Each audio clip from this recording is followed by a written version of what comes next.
मी पंजाब तक हवामान अभ्यासक मुक्काम पोस्ट गोळी धामणगाव तालुका शिरूर जिल्हा परभणी 30 पर्यंत हवामान कोरडे राहणार आहे।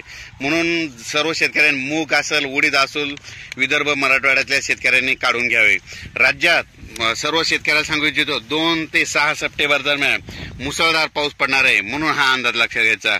आणि परत एक सांगतो की राज्यामध्ये उद्या 30-31 दरम्यान देखील राज्यात पाऊस असणार आहे, फक्त पूर्व विदर्भाकडे सुरू होणार आहे, म्हणून हा अंदाज लक्षात घ्यायचा।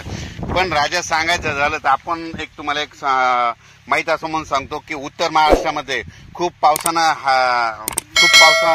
पडला आणि शेतकऱ्याचं खूप अतोनात नुकसान झालं, काहींचा फायदा झाला।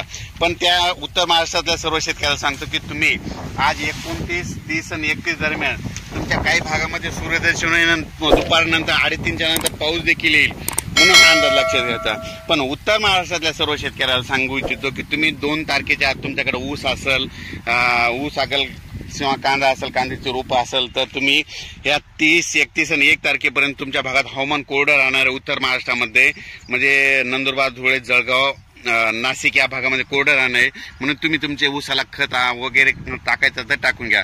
पण तुमच्या उत्तर महाराष्ट्रामध्ये 2 तारखेपासून ते 5 तारखेपर्यंत जसा आता मागा पाऊस पडला तसा जोराचा पाऊस पडणार आहे। पुन्हा गोदावरीला पाणी येणार आहे, पुन्हा ते गोदावरीला पाणी आल्याच्या नंतर पुन्हा ते जायकवाडीकडे पाणी जाणार आहे, पुन्हा जायकवाडीची पाण्याची पातळी वाढणार आहे, म्हणून हे अंदाज लक्षात घ्यायचा।